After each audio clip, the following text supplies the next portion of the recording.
Chapter 13. Just then, she heard Jenna's voice. "Maybe I was wrong," she said. "Genevieve, you're actually pretty nice after all." Genevieve grinned. "You're not so bad yourself, Jenna." "Tessa, look!" Sage cried.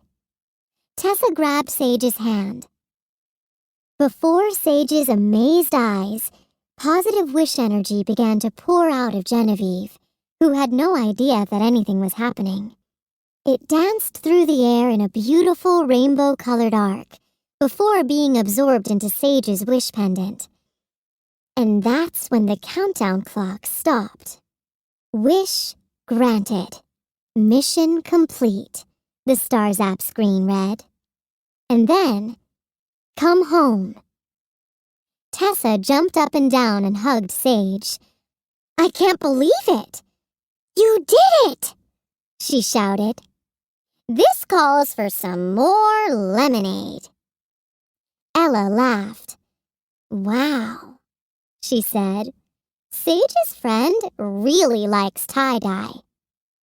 Just then, Mrs. Newman came up to Sage and placed a hand on her arm. "Thank you for making my daughter's birthday wish come true," she told her. "You're very welcome," replied Sage. If Mrs. Newman only knew the half of it. Tessa and Sage stayed until just after the birthday cake was unveiled. Because how could a star darling miss seeing a real live wishling birthday cake?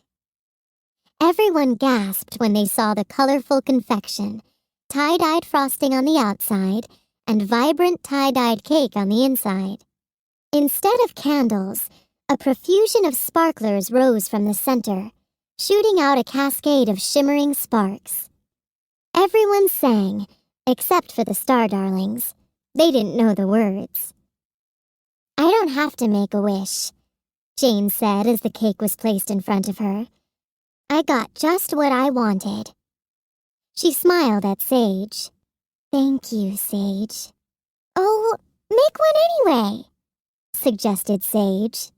"You can never have enough wishes. Good wishes, that is," she hastily added.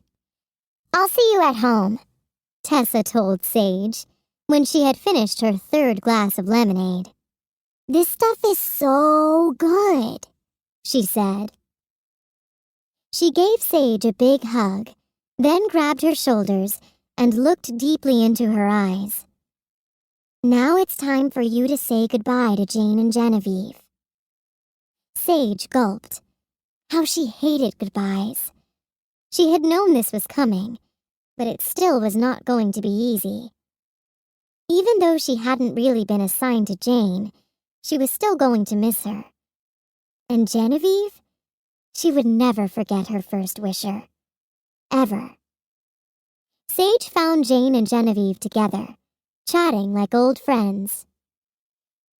"I need to talk to you two," Sage told them. "In private." The three girls walked to the front yard. Sage took a deep breath, anxiously poking at a balloon from the bunch tied to the fence. Jane's cheeks were flushed with excitement. "I can't believe it," she gushed. "What a great party! Genevieve really made the shirts look awesome." She added, "We're going to go shopping together tomorrow. Isn't that great?" Genevieve smiled. "And we were both invited to Jenna's sleepover next weekend." Sage smiled. Genevieve's wish was so powerful and so pure because it hadn't just involved her. It had affected everyone else at the party. By sharing yourself and your talents with everyone today, you made yourself happy, but you also brought joy to others, Genevieve, Sage told her. Now you have to remember to take that happiness and hold on to it. You can close your eyes whenever you want and visualize your wish coming true, and feel that same happiness all over again. The two girls looked at each other and nodded. "Thank you, Sage." You made both our wishes come true today, Genevieve said. Yeah, everyone is saying that this is the most fun party ever. Jane's voice softened.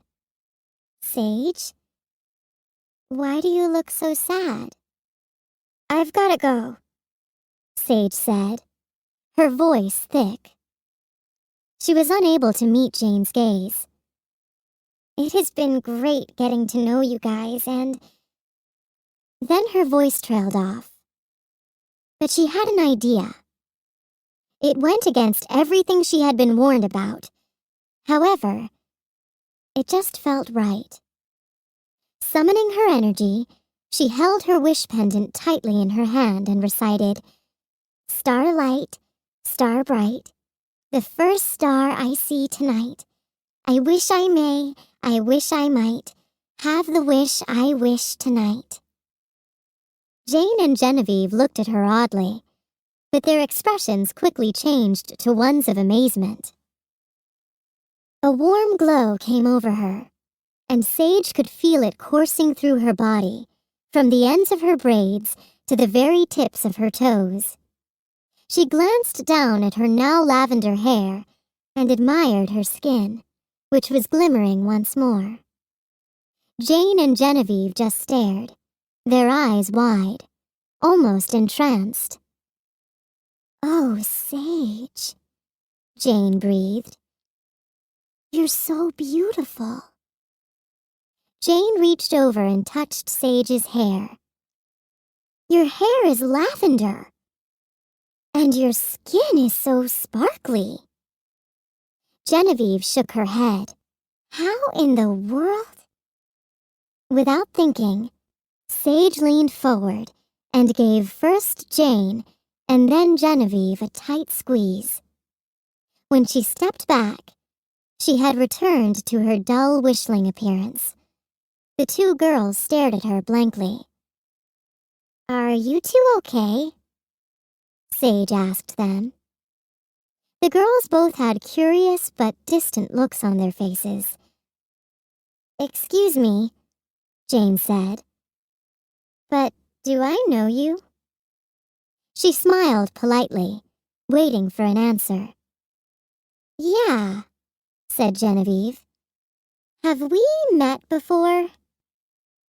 Sage blinked.